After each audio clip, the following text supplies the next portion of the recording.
Welcome back to another episode of the Multipliers Club. It's been 1 year since we started the podcast, so thank you to everyone that has listened. We've hit 10,000 views now across all of the podcast platforms. We've hit 4 million short form views across the social media platforms, 2,000 followers on TikTok, 1,000 on Facebook, 5,000 on Facebook, yeah, and 1,000 on Instagram. So it's been going really well. Thank you to everyone that has listened. And yeah, with it being a year on, we thought we'd just do an episode, us four, catch up on where we're at in business, what's been going on over the last 12 months. I think moving forward on the podcast, we're going to continue to have some incredible guests. We've got some unreal ones booked in. We're going to do a few more, just us boys, a few different topics. So, yeah, Jakey Waters, let's start with you because I know that you've probably had the biggest change since 12 months ago when we started the podcast. Yeah, we've all changed massively, in what we're doing. And yeah, biggest change for me, of course, was getting obviously ill last year at the beginning of the year, a year ago now. And yeah, that just changed my outlook completely. Obviously, we all go through it, like WHW property, like that's been massive change as well with us three. And everything's just basically, long story short, everything's scaled back. Obviously, we always think that bigger's better. With the travel agency, it got up to about 7 of us at one stage. Now I'm back down to just me, one person, just more lean, much more profitable, lot less stress, lot less overheads. So yeah, just to give a bit of a story.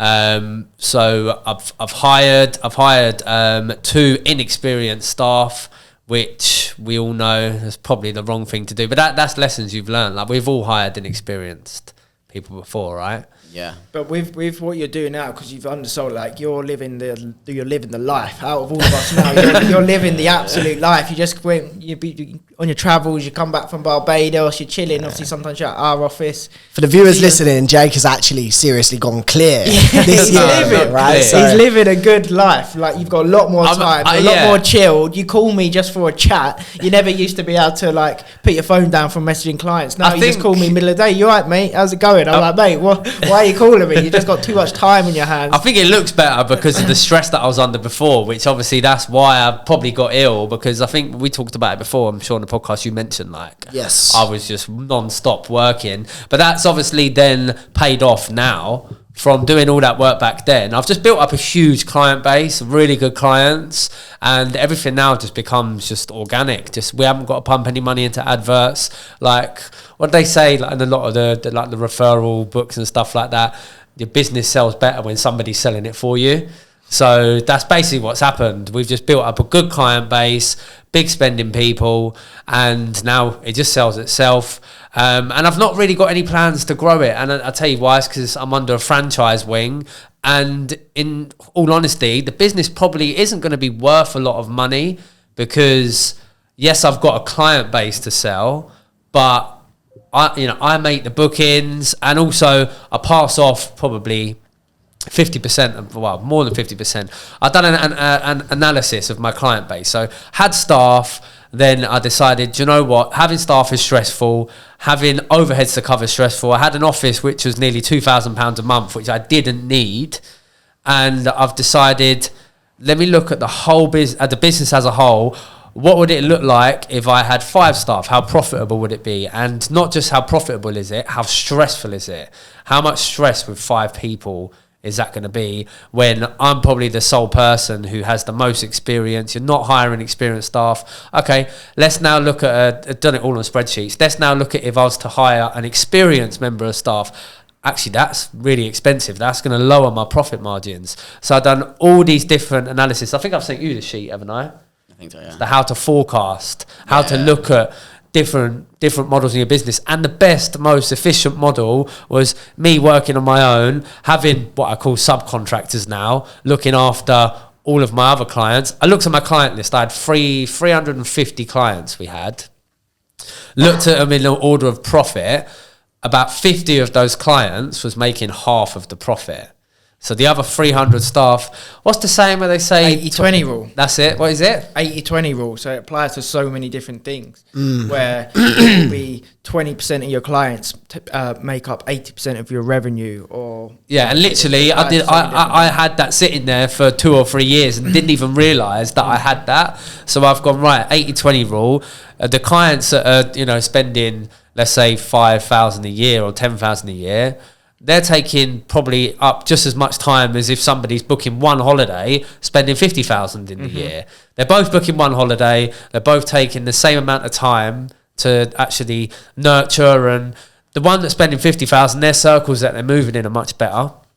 One that's spending 5,000, they might get a few referrals from there, but they're referring probably a similar sort of clientele. So I've just decided 350 clients, take the 50. I'm going to deal with those myself. So now I've freed up my time for 300 clients. Obviously, I don't want to lose out on those 300 clients. So I've just passed them on to a subcontractor who just gets paid on the work that they do. And the subcontractor, obviously, for people listening, you've got a franchise. Yeah, they're with it. They have their own franchise. They're within the wing. It makes sense. So they're just giving it to someone random. That's they've got 20 years worth of experience. Yeah. I haven't had to pay for any of the experience other than for what they're working on. And I thought as well, being ill, I want to try and do stuff that I enjoy. What I hate about the job, I hate the administration. Sitting there doing all the little bits that are not money making tasks that pretty much anybody can do. So I found somebody again who's within the franchise wing, and now I just pass everything that I don't enjoy doing. When you say being ill, right, we spoke about this on a previous episode about a year ago, but just to add some context, it was more than just being ill. Just to add some context around that story, what nearly happened to you and how that's actually changed the way you look at life. So just super stressful. Obviously WHW was stressing me out. I think we had that massive flood at property the time. Business. I think with the property business, that was stressing me out massively at the time.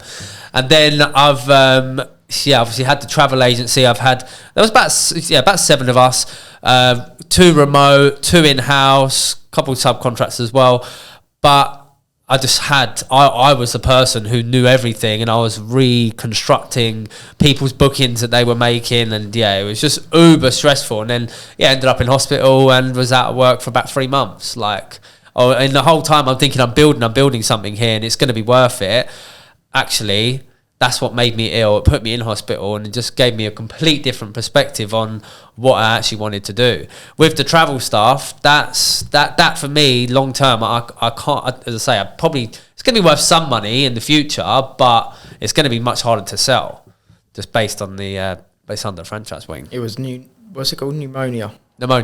Yeah. Everyone's going to be just wondering, thinking this guy said he's been ill for 3 months. The fuck was your secret? I was trying to get it out of you. Listen back to a previous episode. There's a whole episode on the pneumonia. That was a bit of an emotional. You know what I mean? Remember, it was a bit deep. Yeah, it was. I mean, I remember you saying a story like you made friends with a guy in a hospital bed next to you. You were ordering in deliveroos and stuff, and he died. He popped his clogs, and you were right next to him. Yeah, massive. Yeah, what kind of effect do you think that kind of had on you?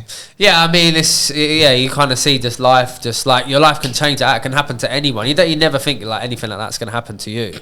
I'd never thought I'd be ill like that ever. Being in hospital for over 2 weeks, you just hit you out of nowhere. But 100%, it was just down from being super stressed. 100%. There's no doubt in my mind. Because I remember the feeling. I remember the feeling at the time. We were just trying to do too much. I mean, right now I'm trying to do too much, but in a much smarter way. I've got a lot going on, but in my own time. It's not about chasing the money. Now I'm not chasing the money. The money's actually coming better because it's just leaner. I haven't got that much overhead. All the work I've done in the past is now paying off. Nice. So I know you guys have obviously had a pretty turbulent year with staff and hiring, and I mean your team's huge now, right? Before we go on to us, just want to add about your experience. Don't you think it's interesting when you haven't had health scares and you're just so wrapped up in business, all you want to do is make money, all you want to do is grow. And then when you're in a situation where you're seriously ill and, you could potentially die, none of that matters. You just want your health back. Yeah, literally, that's the only thing that you care about is fucking getting back to health. Yeah, massively. Yeah, it's I heard this on Instagram. People say, if I gave you £10 million but took away your health, would you take it? Everyone's like, no. Fuck no. So in a way, you're already a millionaire if you have your health. And I remember you saying you were around people that just had normal lives and all they wanted to do was see their family, be able to walk again, go out and live life. So do you feel like that's a big kind of experience you've had which has changed your outlook on business now, because you're much Massively more business off the and tools? health massively. Like, I lost 10 kilos when I was in there. Before I went in there, I was thinking about was fucking just getting big and just eating and making sure you're getting big. If I got to a certain weight, then, you know, I'd be quite happy, but that weight was a lot higher. Now it's like health is like, I've stopped drinking a lot more. Food that you're putting, obviously Eddie Abu's a fucking, you know, Shout out Eddie Abu. he's making some fucking mad moves. But yeah, just shit like that. Just concentrating on health and like as entrepreneurs we feel like so guilty if we sit there and maybe watch half an hour of TV, or if we go to the gym at 4:00 and you've got work to do. Like, I'm struggling with that now because that's kind of like what I'm doing. I'm just actually enjoying being not so busy anymore. Yes, I'm still busy and I've still got things to do, but it's quite nice taking my foot off the gas. With it, like with the way you had it before, like you couldn't really. I couldn't go out for lunch. You couldn't plan because you're like, oh, I've got someone calling me and I'm the only one that can deal with it, or my staff can deal with it, but you didn't really trust them because they just were. Yeah, they'd be on the phone to me. Yeah, no, that's my fault, totally my fault. Yeah, they'd be on the phone to me and be like, oh, what do I do here? But yeah, it's. I think what you've done is right. I think you've got like two really experienced people now that they're subcontractors, but they are kind of like your staff, and they're good at what. Yeah, don't get me wrong, they still call me, but at the end of the day, they know exactly what they're doing. So yeah, I think the moral of the story is that big eye is not always better. You know, don't get me wrong, there probably is certain scenarios where that does play. But just in my specific situation is that actually moving it, and you just think, you don't even look at the future, you just think, if I have more staff, all the bigger businesses have more staff, all the bigger businesses have higher turnover. But actually, are those businesses even profitable because they've got so many overheads? I think that's not the only business as well. Like the WHW, that's scaled down. We were going to do big, and we thought bigger was better with that, and actually it just was loads of headaches. Yeah, so and actually now we've scaled it from six to two last year, and we don't have any staff member. We don't have any staff member. It's just us now. I think you need to, with that, it's such an important lesson, and you need to understand what business you're in, because it varies so much. Like when you look at, for example, looking back to one of the first guests we had, Nice Wine, right? Jeremy. Oh yeah. Now his business plan is, and obviously he told us that from day one, his business plan is in that industry. It's not about the profitability at all initially. It's about getting as big as you can, and showing that you've got a product that people want, and the brand, and then a big player will come in, click their fingers with the distribution and everything. They can just add a few % profit on top, and now it's a great business. They know how to turn it around. So, but if you're a young entrepreneur, or you don't understand that or whatever, even before, like when we had that conversation with him, it was quite eye-opening. Otherwise, you can look and think, oh, look at this company, they're doing really well, and they're getting bigger, hiring creative director, hiring a COO, hiring a whatever. If I want to be the same, I need to do the same. But actually, if you're in a building company, the aim of the game is not to run a business that isn't profitable until one day a big company buys you out. Like that's depends on what you're selling. Yeah, I think like product wise, definitely, totally agree. Because exactly. You've done something similar to what I've done now as well, where you're dealing with subcontractors. Yeah, so ours is changed here, there, and everywhere over the last 12 months. It's been. You've had a roller coaster, yeah. We've had a roller coaster for 12 months. The main thing, obviously, being there was. I won't go into too much detail, but obviously, you guys know I was in business with. So the business started with myself and my dad. After I think about a year or so, we brought my brother-in-law in. He stayed for a couple of years, and then obviously now he's left the business. It didn't end well. And so that was, it ended badly, obviously.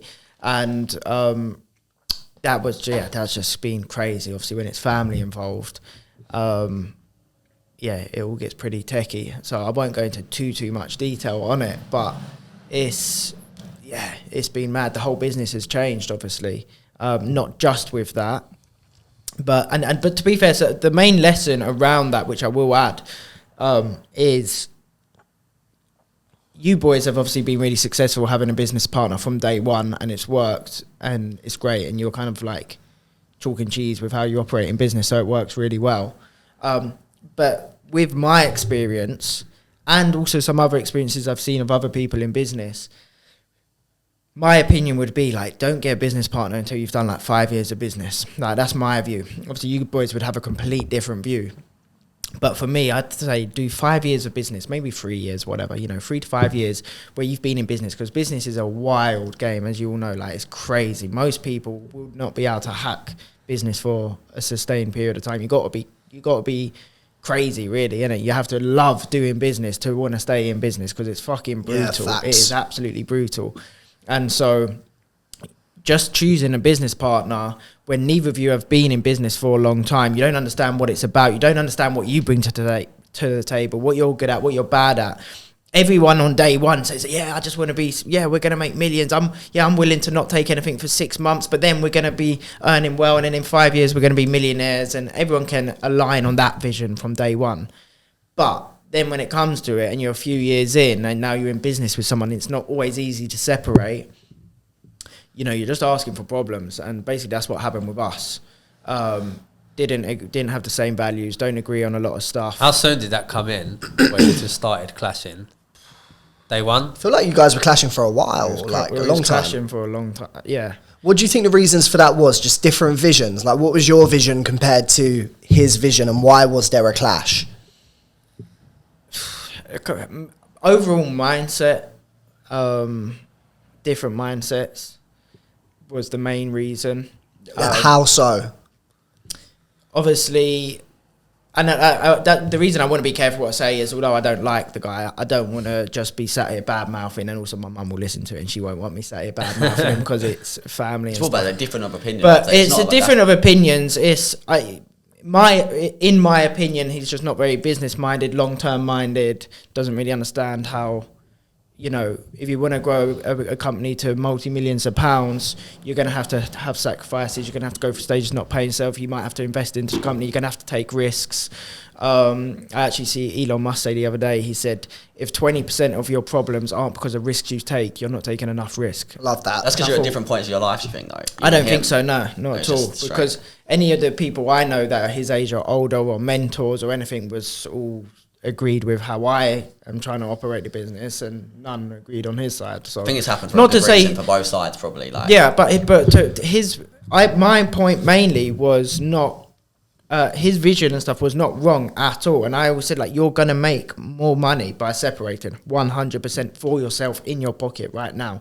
100% agreed with that. Is that what he wanted? He wanted to take more money out the company perhaps too early, or didn't see the bigger vision of taking a lesser salary to grow something on a larger scale? Is that where the disconnect was, maybe? I think, to be honest, the biggest disconnect was just, for me, it was just, like, I wasn't, you know it yourselves, and obviously I've asked multiple people, even off camera, like, for advice before on the situation for a couple of years, really. It was just the negativity. That was the main thing. It wasn't even all of that stuff. You can kind of, even if you come to separate, you can do it in such a good way.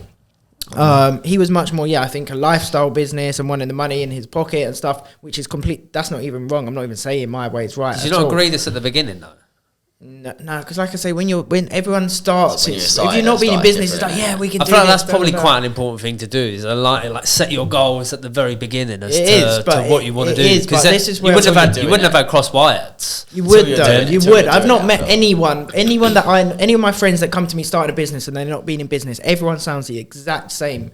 You're naive, you're optimistic, you're like, I know there's going to be challenges, I'm willing to do this, You're just hyped up because you're starting a business. You don't know until you've done 3, 4, 5 years in business. You don't know, you can't, unless you've experienced it, you're never going to be able to truly have the conversations that we could all have now going into business, like, You are so naive when you first start business, because it's like you said, you haven't had any rejection or any problems or any huge bills or losses when you first start. You just see these guys on YouTube, I can make 20,000 a month from a laptop. You're like, all right, cool, sign me up. And then literally 3 months in, you've had 2 clients leave, you get a tax bill. You do take fucking losses. And then when that happens, that's when the relationships are tested, when you go through the tough times. It is. It's when it's the tough times. And I think the number one thing that for me that I'm now trying to build just in my life and in my business is just positivity with myself and positivity with people around me.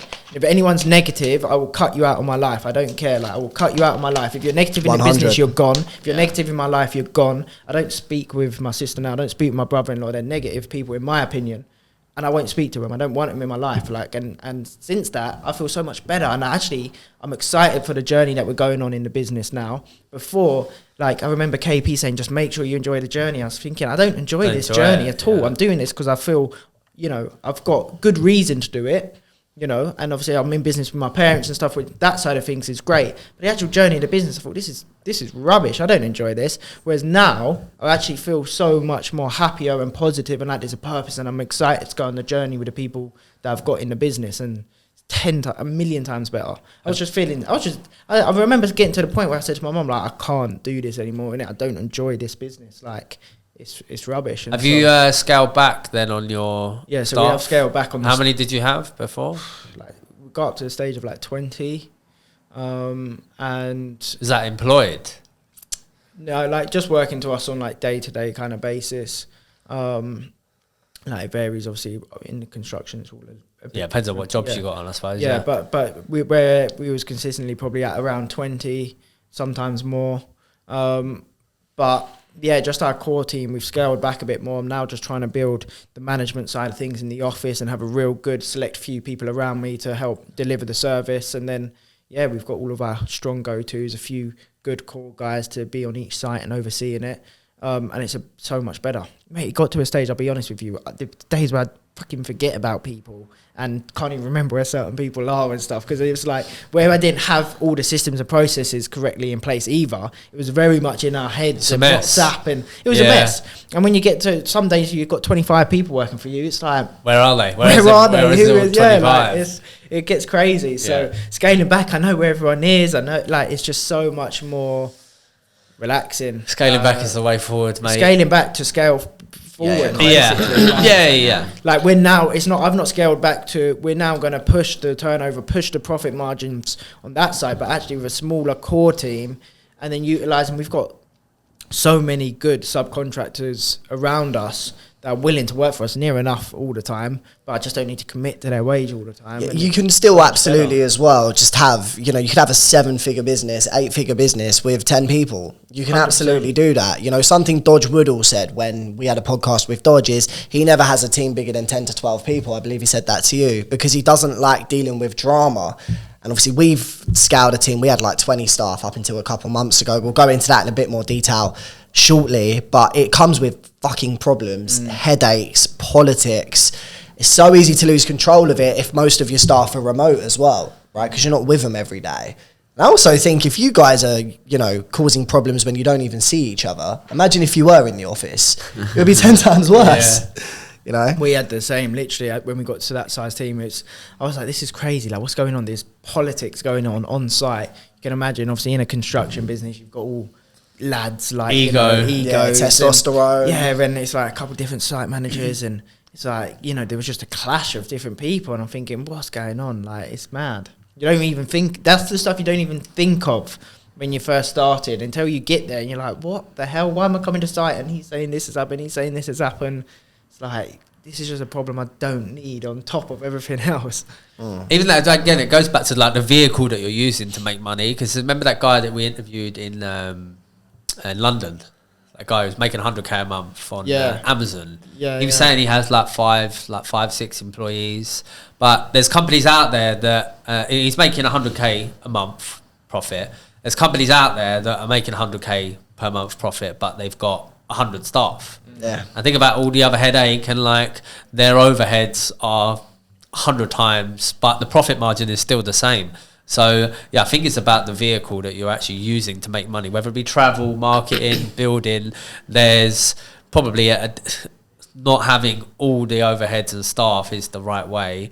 It's about working what actually looks right for your industry. Yeah, absolutely. And one of my old mentors, Alfie Valentine, great guy, he said a problem is when you've got staff, the average person has 4 emotions, right, that they'll experience throughout a day. Now, if you've got 20 staff, you could potentially experience 80 different emotions in just one day. Someone's had a breakup with that girlfriend or boyfriend, the other person's feeling a bit depressed because they went out on a bender.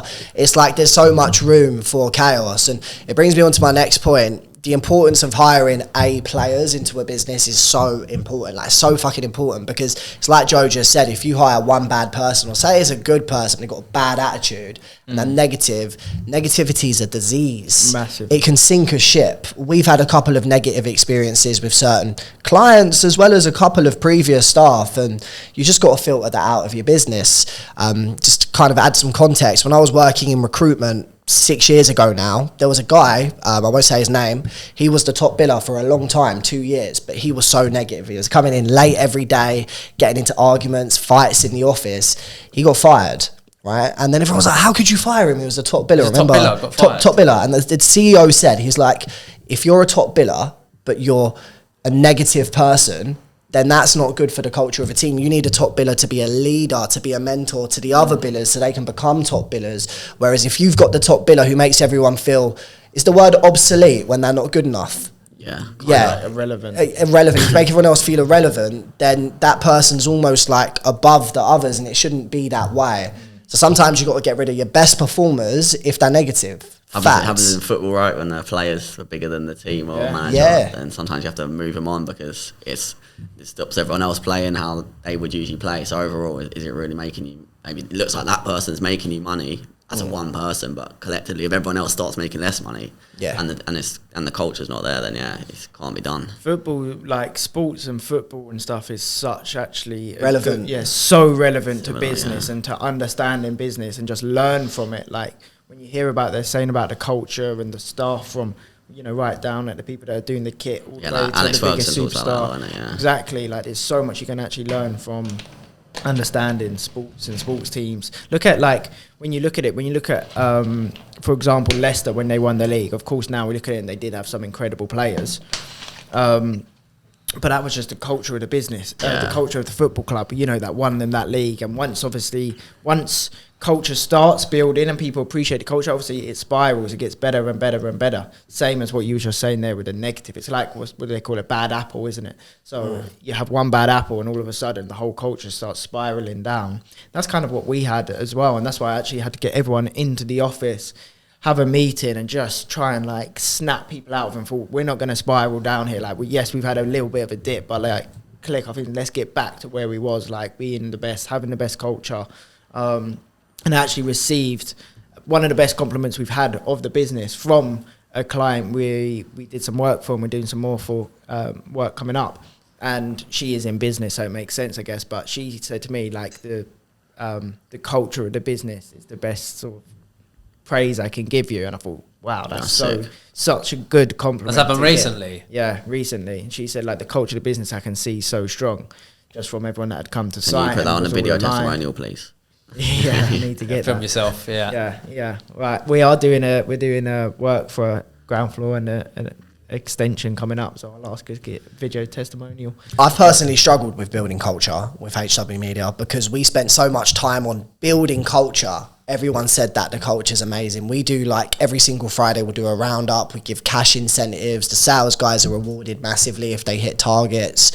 And I always wanted to have an open door policy, but because our team's global now, we're in 3 or 4 different countries, I say it's an open laptop policy. If you need me, just give me a call or just drop me a message. And that was cool when you had 4 staff, right? But then we got to 17, 18 staff. More so my side of the business would be, say, 8, 9 sales staff. That's a problem. When you're still on the tools, I'm still on the tools, I'm still billing, I'm still selling, and I'm managing. You can't actually have an open laptop policy all the time because you might be trying to close a deal or in a board meeting, and then you've got 2 staff that are messaging you about a genuine problem that needs attention.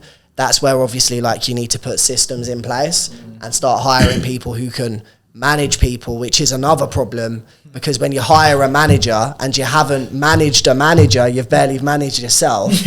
That's a whole nother mind fuck, right? So it's all learning, isn't it? Literally you're just learning from doing, literally getting to a stage, be what's next? What now? Yeah, and that's what all 4 of us have in common is we've never built businesses prior to this in a sustainable long-term way. Luke, Joe, you've got some experience doing well previously, but in terms of growing a team's a whole nother game to just self-performance, and it comes with challenges you only learn about when you go through them, because a problem with business is unless you have a mentor, which I would advise and you'll vouch for, you work things out by yourself and it can be quite lonely and cause a lot of anxiety and stress. You don't know if you're doing it right. You always want somebody behind you going, yeah, that's definitely right. But you don't have that. You don't even have with a that. mentor, it's tough because there's a right and wrong answer for every scenario. Yeah. And in entrepreneurship, there's so much, not misinformation, but clashing opinions about what to do, about how to manage staff, about how to structure businesses. One person says X, the other person says Y. You might try both for yourself and they both fucking flop. Yeah. And then you're like, now what? How do I solve this problem? You know? But I think that's how we learn as well, is by making the mistakes. That's how we've learned the majority of our lessons, I believe. I feel like with like mentors or even books, like we've been reading loads of books this year, innit? And even like listening to the books, one book will tell you one thing and then another book will tell you something else. And like in your head before even reading this book, you think, right, this book has been published, it's been written by someone who's uber credible. 100% of this book has to be true and it has to be real. And you believe everything that's in that book. But then you read another book who's done by someone credible, might say something contradictory. They're not 100% right. Maybe they are right for their situation. They are right. That's the thing. No one's. It's just it depends on like. Exactly that. If we all wrote a book now, like I just said, it's not that we're wrong. My advice for whether you should start with a business partner or your advice is completely different. Backed with reasons being, like you would say, I would not be where I am without Sam. Sam could say, I would not be where I am without Luke. I would say, you'd be a lot further. Yeah, like, do you know what I mean? So it's like, neither of us are, on Dragon's Den or something, as a great example.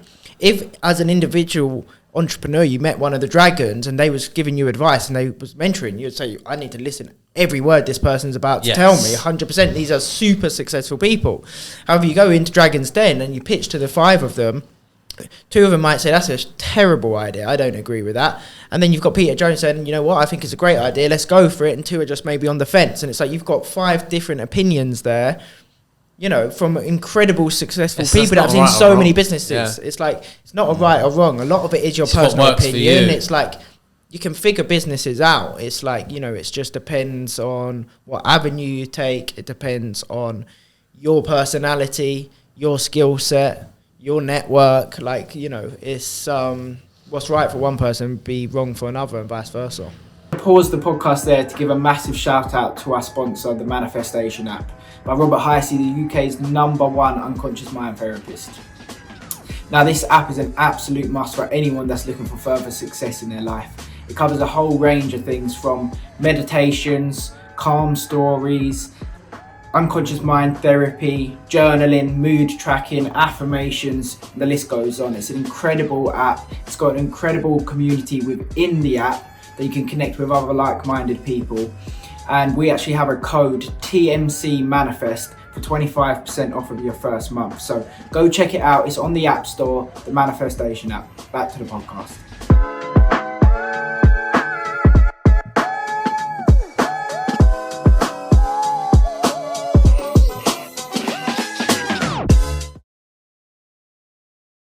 Yeah, let's talk about the business partner thing actually, because I think that's a really interesting topic. I sometimes get people message me, you know, should I have a business partner? Should I go solo?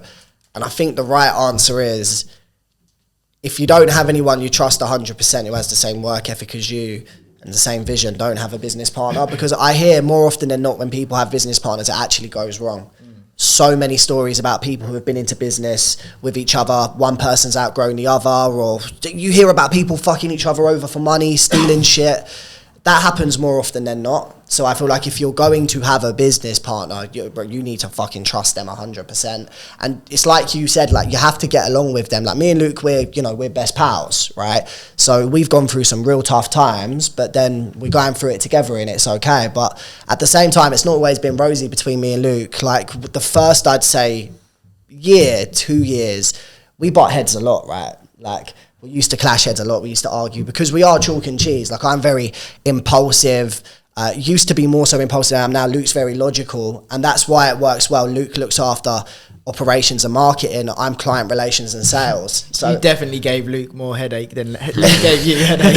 I can imagine I probably did. Sounds like the bird of the relationship, innit? Luke's thinking, fuck's sake. You know what? Like, it's interesting. I feel like I've grown a lot over the past 5 years. Like, I'm much more logical Is now that how long than you I used guys to been be. going? Nearly 5 years. 5 years in June 2019. Technically, like, we stopped. Like, we had the idea in 2019 in June. Yeah, you started it, innit? You were started still at Metro Bank. Yeah, no, that was when like we started though. Like it was because I was on holiday in Cape Verde, and it was literally May 2019, and I had the idea, and then I called Sam like, "Do you want to do the sales?" and I'll do the other stuff, and then but then it wasn't like it was 18 months later that you quit your job, innit? Yeah, well, I got fired, but yeah, that's when I went full time. Like same year as COVID, November. How'd you get fired? For not doing much, basically. Obviously, I was building this on the side of working in recruitment. Richard Blackburn, my old boss, legend. If you're listening, sorry, buddy. Thanks for firing me. Thanks for firing me as well. You made me who I am today. But going back to the whole business partner thing, like it has to be a growth journey. Like when I first started, the first 2 years of business were super stressful for me. It was all new to me. I had bills. I was renting a gaff at the time.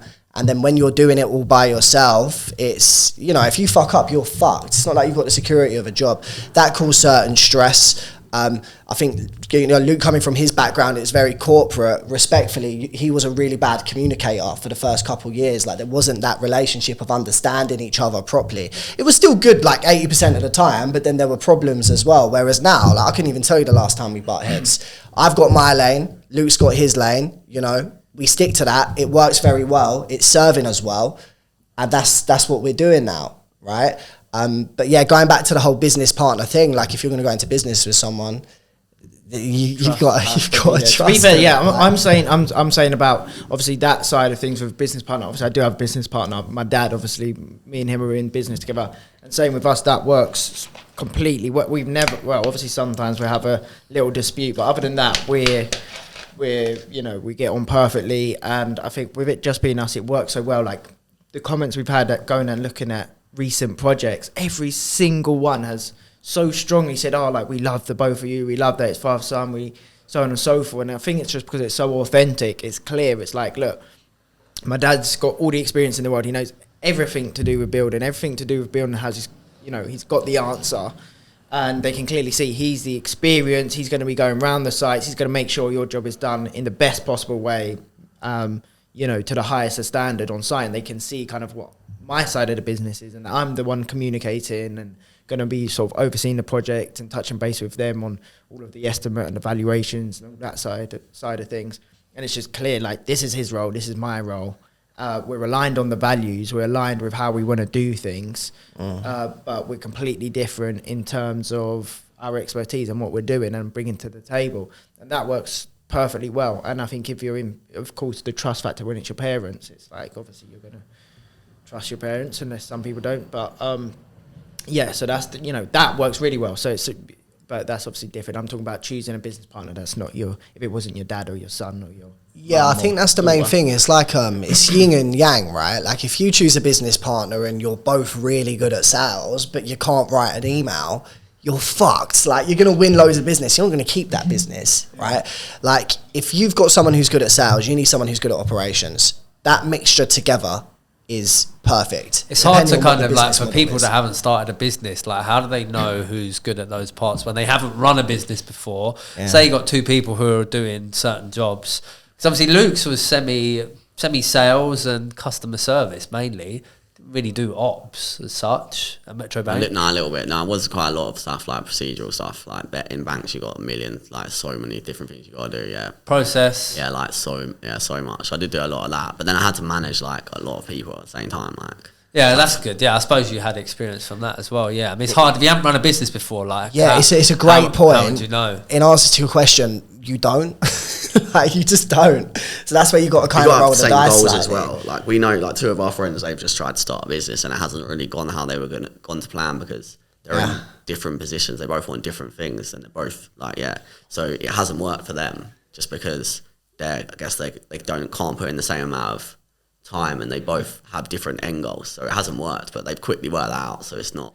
Definitely. Gone like 3 years and now they're telling Do you know what's important as well is like skill set aside, you've both got to work the same amount.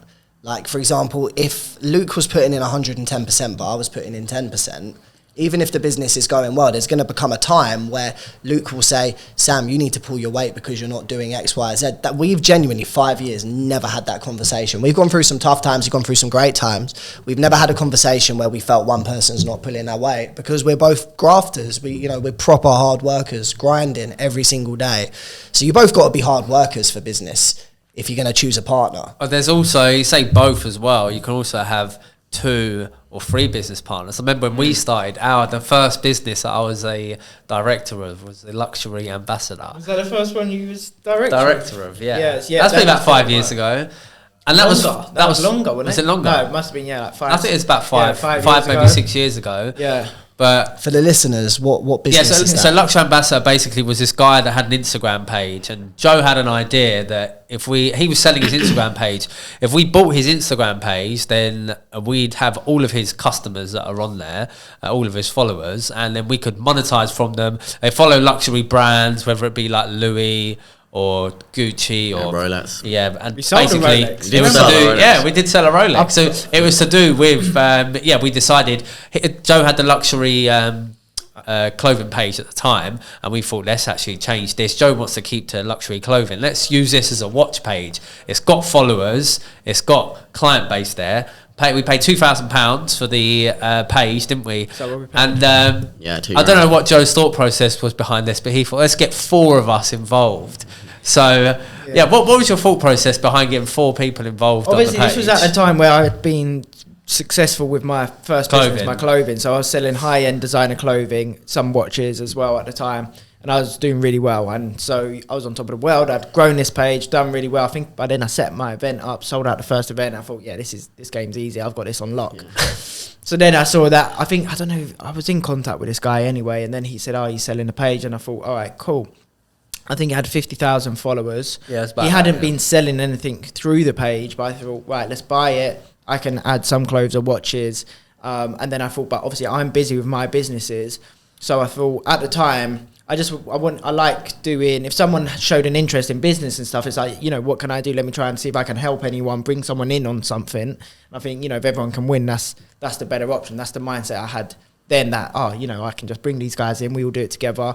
All have a bit of a role, taking turns. Like this week you run the social media, next week you run the social media. That means you only have to do a week at a time for every month.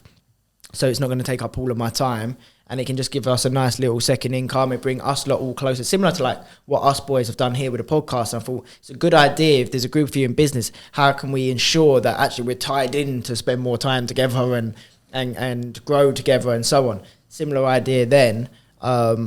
So that's basically it. I thought, let's get 4 of us. Let's get 4 of us. Everyone's going to be winning. It also saves time. Like, it's a win-win scenario. But then obviously with 4 of us, where we are all busy, and I had like my main business, like, fuck, like, are we really going to put in the time to this business and then take a quarter of the profit? Yeah, that's what we did. Yeah, still does take time. We sold a couple things through. Like I said, we sold a Rolex. I remember sending it off to like fucking Sweden or some shit. Yeah, some guy like literally spent probably 15 grand. 15K. He bought a Pepsi from us. And where the fuck did we buy it from? Dagenham Market. No,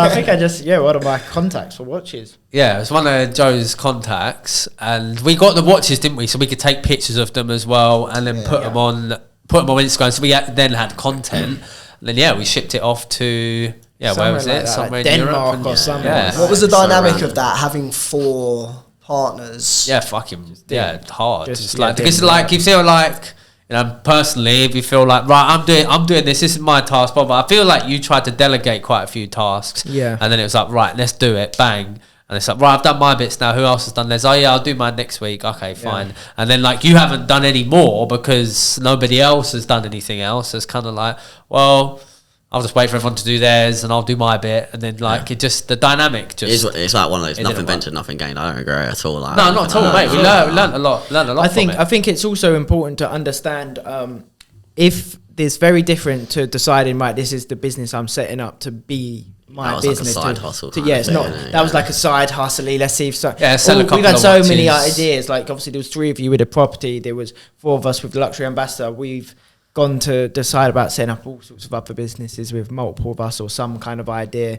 Whereas I think if it's going to be your main business, your main driving force, that's where like you kind of need to take your time to really think. It's not just a mate of mine. It's like, right, there's a whole load of questions. What are you going to bring to the table? What's your area? Like you guys, like we could build, if we all sold our businesses now, us four, I reckon, could build a good business if it was going to be our main business. We weren't getting distracted on everything else, and we said, right, this is your role, this is your role, this is your role. We know we all go at it. We all have good skill sets. We can bring something to the table if that's our main focus every single day. And for us to live the life we want, it revolves around this business. It is I reckon we could go clear, you know. Let's do it. We smash it. Well, obviously, we're not trying to monetize from the podcast, but it's like there's always 4 different opinions. Like we even just having a conversation in the back about what we should talk about today. Yeah. And it's like there's 4 different opinions. Obviously, we'll still talk about something, but I feel like preparation and stuff, if we just talked about, agreed, this is it,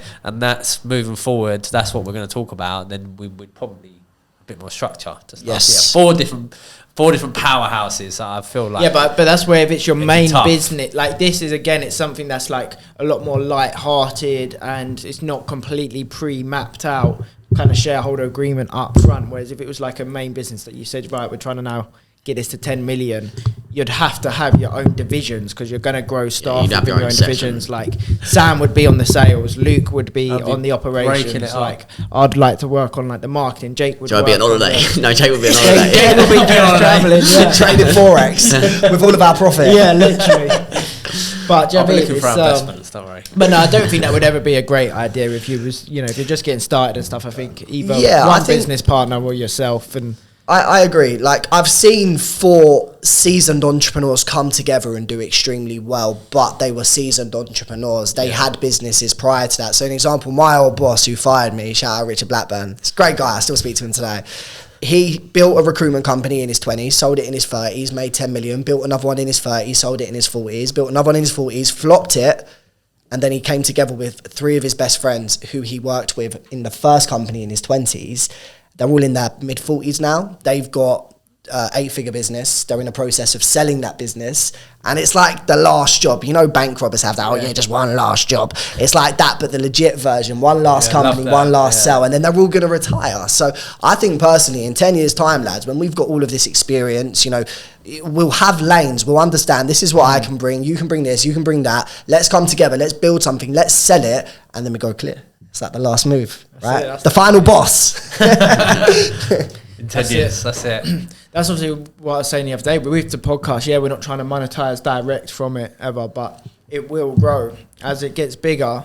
And we're talking about business. And as we grow in our businesses and we get more and more successful and more experience, imagine the opportunities that are going to come to us through the podcast, because it will just make sense for people in businesses for us to invest in the business or us to come on board and help. They get access to the exposure from the podcast. They get access to our networks. They get access to our help and mentoring and opening whatever doors we need to as an investment for the business. Like we get the opportunity probably to work together in business, growing businesses that are like serious as such, but probably first by like still having someone operate a company and we bring, something to the table and take 20% of a company or whatever. That'd be sick, mate. Just fucking build Dragon's Den via podcast. That's what we can do, innit? That'd be wicked. I've got a question I'd like to ask all of you and get your opinion on, actually. I feel like it's relevant and I think it will make some good content. So you can start a business, right? It's option 1. You start a business. It might work. You might be able to sell. It might not work. The odds are against you. Or you can go into a commission-only closing role, right? Where we know people in commission-only closing, or just sales in general, like, for example, our friend Theo, he's making stupid money. What do you think's the better option? Like, if you could go back in time, would you change it? Because I know commission-only closers, there's people out there, they could make 100, 200K a month if they're selling something higher ticket.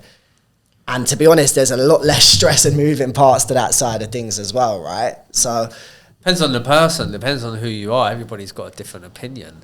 Like, people get into business not for money a lot of the time as well. Yes, money's great, but I was watching the podcast from the guy who created Grenade. he wasn't worried about the money. He just worried about creating like a brand. That's a passion. That's a passion project. That's obviously become uber profitable. Whereas depends on, depends on the type of person you are. People are some people are entrepreneurial at heart, but they stay in a job. But people just can't have control, and they want their own control, and they take 50 grand less to have full control to do what they want. I wouldn't be able to do half the stuff I wanted to do if I was in a job. If somebody offered me an extra 50k or 100k to go and work at a job and do like a commission-only sales closing role, I wouldn't do it, because I give up my freedom. And I like different projects. I like doing a travel thing, obviously buying a property at the minute as well, dabbling in Forex and crypto stuff. I like, that's what I like. So personally, for me, you couldn't pay me a lot more to be able to be under control. I respect that massively, because I do feel like all the money in the world, if you haven't got the freedom to do what you want when you want, it's questionable as to whether it's actually worth it. I have conflicting thoughts about this question, because someone asked it to me the other day, and the thing is, I love sales and I'm good at sales, and I know if you're a commission only closer, it's like, well, you're not paying me a salary, bro, right? So if I want to go on holiday and I've just made you 200k, I'm fucking going. What are you gonna do, fire me? I just made you 200k, right? So you do have a certain amount of power if you're a top 1% salesperson over a company. But then again, if you go away and you're a commission only closer, you're not being paid. Whereas if you build a business, you can still take divs whilst you're away, etc. There's pros and cons. If I could go back in time, I wouldn't change anything. But when stuff's hard and we're dealing with stress, tax bills, VAT bills, losses, I do sometimes think that wouldn't have been a bad choice if I could go back 5 years ago. When I was on the down of the roller coaster stuff, that's what those thoughts come out. I was thinking, I could sell. Like, I can make. If you find me the right product to sell, and I just embrace that, I can get to fucking thousands a month in my personal pocket without any risk or liability so quick. And I think, to answer your point, obviously it completely depends. Lots of people aren't naturally into sales, but any of my friends that do speak well and are that kind of, they're not an entrepreneur, they don't even say they want to leave and set up a business and do what we're doing, but they're not set for the 9 to 5 either, and they've got that bit more of ambition, a bit more hustle, they want to do well. So I say to them now, like, mate, just fucking learn sales. Like, start on YouTube. Listen to Tony Robbins, listen to all of these sort of things, and just start learning a bit of technique with sales. Exactly, the way of the wolf. I've sent them a few links, a few books, and said, mate, just read these, listen to these. It won't take you long, because you already speak well and you're already naturally good at selling. You just learn a bit of technique. I'm not saying you're then going to be doing 100k a month, but you'll have the ball rolling that, mate. Just do sales, and you're going to... Everybody sells. This is the thing, right? You are selling, every day. You are selling to somebody about something. You just don't realise that you're selling. But when you're learning sales, it's just learning to do it with intent. Exactly. Everything sales. Like, I might be biased because I'm a sales guy, but no, I'm not. Like, this is facts. Like, when you meet a bird at a bar, you're selling her to come home with you if you're single. Or when you meet a bird at a bar, if you want to be in a relationship, you're selling her as to why you're the right man for her. Yeah. Like, if you ever been on holiday in Spain, you see a looky man, he wants a bracelet for a tenner. Well, I want 2 for a tenner. That's a sale. Job interviews are sales. Podcasts are sales. We're selling listeners to listen to what we have to say. It's all sales, Just some people get paid for it, others don't. So I think it's the best skill in the world to learn personally. Massively. I feel like it with the sales, I think if you have a business and then go into high ticket sales, like that's a much harder decision. It's a harder decision if you're earning a lot of money. The thing is, like Theo, he's doing really well. He'll never be able to go on his own because it's such a risk. He's gonna have to take like mad drop just to leave. Like, he's stuck. It's a passion though, isn't it? Like, he'll get to a point where the money doesn't really mean anything. The money as much. It won't turn him on anymore. But then when he's trying to graft and make a business, it's like, how hard is that? It's just never going to happen. It's a lot harder. Because you're going to have to go through so many ups and downs. Like, and then you're going to think, you're already thinking, I'll go and do that because it's the easy life. Because grass is always green on the other side, right? But then someone like that, when you get to, like, this is what I say, right? There's 2 options on when to start in business for me. I think I categorize, if you're entrepreneurial and you're just an entrepreneur, you're just here for, you're addicted, you're in this life. It doesn't matter what business it is as such. start as early as possible. Quit your job, get started, learn along the 100%. way, find some mentors, speak to people. Try to not expose yourself to too much financial risk in setting up the business. I mean, that's kind of a given anyway. And then just go for it and learn and get out of the 9 to 5 as early as possible, so you don't pick up bad habits. You don't get to 100k a year salary, and now it becomes risky to leave. Yeah, That's the problem. If you get to like 100k, Yeah, you're but like, I think that's, for me, that's on the entrepreneurial route. Yeah, Yeah. if you're what I'd class as just more of a business person, then for me, I think, for instance, my friend Scott that you met, right? I mean, obviously he's still young, but like in his industry, he was always going to set up he's quite entrepreneurial, but he was always going to set up a business in that industry that he specializes in, right? Which is financial advising. So you want to become the best you can, put all the hours in, learn, similar to you, I guess, with the travel. Obviously it's a bit different because you then had the franchise and stuff like that, but learn your craft, get as good as you can, do all the overtime you can, make as much money as you can in the industry. And then the risk of you leaving to set up your own, if you're going just kind of in that industry, you're already, it's pretty predictable. Like Scott's success on getting started was kind of predictable. He already had everything he needed to get started, and he had learned from the job. Similar, I know your timing wasn't great, to be fair, because of COVID. but that's why I started. If I didn't stop, Yeah, then true. if COVID didn't happen, then would I have actually stopped? That's Because true. the only reason I left, I mean, I was making about 80 grand a year. Yeah. Employed, and I was probably getting maybe 20-30 grand's worth of holidays every year, being flown away business class, staying at 5-star hotels, getting all the mad experiences, real sales culture, and that's comfortable. Do you know what I mean? To be fair, you were actually living, because you were making 80k a year, which doesn't sound like a lot, but you were making it young, bro. Like, how old were you? 19? Probably weren't making 80k when I was at the end of my employment. I was making about 80 grand. My first year being employed, which was about 19. I made 40k, and then it just went up from then. And then it probably took me like 3 or 4 years. But that's my point. Like, in where you were staying that. with the industry, of course, there's always a risk. I'm not saying there's no risk. Yeah, and I might even still be there now if COVID didn't happen. Yeah, but my point being is it's not the same as someone just quit. Like, your success was just a matter of time. Yeah, you might not have made the exact same this year, whatever, but you was never making that leap thinking, apart from COVID, forget that, but apart from that, you was never going to leave that business and think, shit, next year I could literally lose everything, I'm not going to make any money, the business could collapse. You was always going to step in, and whether it's 6 months, 12 months, you was going to be back making a good salary. Similar to Scott, he was always going to do that. Whereas me leaving electrician to go all in on a random clothing business or an events business, or someone setting up their own clothes brand or marketing agency, that is a entrepreneurial risk sort of thing. That's a complete different category. My first business, I got to 1,000 followers within the first week from just my friends and resharing and so on. Everyone was resharing it for me. Like, it was kind of like big thing. Like, wow, like you say, a bit like, let's go over. Like, everyone's sharing it. Got 1,000 followers in the first week.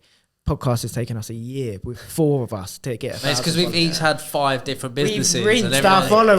bored. Yeah. Everyone's bored of sharing your shit. Fuck off. Stop asking me to reshare. Thank you for everyone that has that. I appreciate Anyone that Yeah. reshares, big Appreciate love. it. Anyone that supports the pages, big love. Anyone that tunes in every week, big love. Because I would say, obviously, it's been a year, and we've had good success in our eyes. 10,000 people have listened to full episodes of our podcast in a year. That's, for us, that's really good. And big plans for the next year. Hopefully we can. Big plans. What's the targets? Where do we want to be a year I want from some now? fucking profit for it. Well, not even profit. I just want to break even. Yeah. That's we're down So- at the money, minute. Yeah, for the viewers listening, setting up a podcast isn't that simple. We thought it was simple. We thought we just buy some cameras, mics, turn them on, and then it's fucking done. It's not the case. I think we've invested, shall we say the figure? How much we've invested so about far? 40K About 40,000 British pounds so far in the podcast. $60,000 for our US listeners. Yeah, or like 100 million Ugandan shillings. Because we did Ugandan actually chart in Africa, I swear we were like... Did we chart? Where did we fifth chart this week? Ireland, wasn't it? No, it weren't No, Ireland. somewhere random. It was something like Malaysia. We're in the entrepreneurial chart 61st Come out on. of 61. Came Jeez. back, we was 20 Shout years out in the Malaysia. Irish or something. Our first week, we were up there with like Spencer Matthews and the Diary of a CEO. Like 15th, whatever, yeah. Yes. Yeah. That's our first week as the launch. Yeah, that was crazy. No. Yeah, Podcast. everyone listens to the first episode, supports you, and then slowly Now wears we're off. 61 in the Malaysian charts. I'm pretty sure they don't even speak English over those sides. But that's okay. You know, anyone tuning in, we are massively grateful. The plans are big. We want to go international. You know, we will be going international, filming some podcasts in Dubai, Marbella. I'd love to go somewhere in Miami. That'd be fucking sick. Cool. I would love that. So that's the plan. We want to bring on guests that have genuine, interesting stories, but I think we all want to actually get our personalities across a bit more on the pod as well. Yeah. You know, I think last year we didn't really know where we were going. We'd have so many different guests on. We didn't really get to talk much about what we're going through. And I know a lot of the listeners enjoyed actually listening to, you know, what we are up to as well. So having a mix of interesting guests and also letting you guys know a little bit about who we are in a bit more detail. And reach out to us on social media. Let us know, like, if you have a favourite episode, if you've got any feedback, if you prefer the ones of us four, if there's certain types of guests. Like, it'd be great to get feedback. I know some people obviously do reach out and we connect with them, which is great. So, yeah, if you are listening, drop us a message. Do you know what we need to do? We need to upload a video of that Italian bloke. Oh, we need to upload the video. What the hell are you guys doing, man? That was so We need good. to upload that. That'll get views. That was from LinkedIn. We need to get back on posting on LinkedIn. We don't post on LinkedIn. So for the viewers, we used to post on LinkedIn. There we are. We're going to start again LinkedIn. now. And this guy messaged. He was great. He was a fan, and he was like, "What the hell are you guys doing?" He's like, "This is bloody brilliant." He said, "We have to edit it in." I'm sure. Yeah, we have to do it. It was so. It was like, you keep popping up on my homepage on LinkedIn. What the hell is going on, guys? I love it. Shout out that Italian guy. Yeah, if you're watching, message us again. Lee, can we edit that guy's name on this? Can we edit that guy's name on this clip here so we can see this Italian legend? Let's get him on an episode, man. I want to get that Italian guy on it. That'd be great. Cool.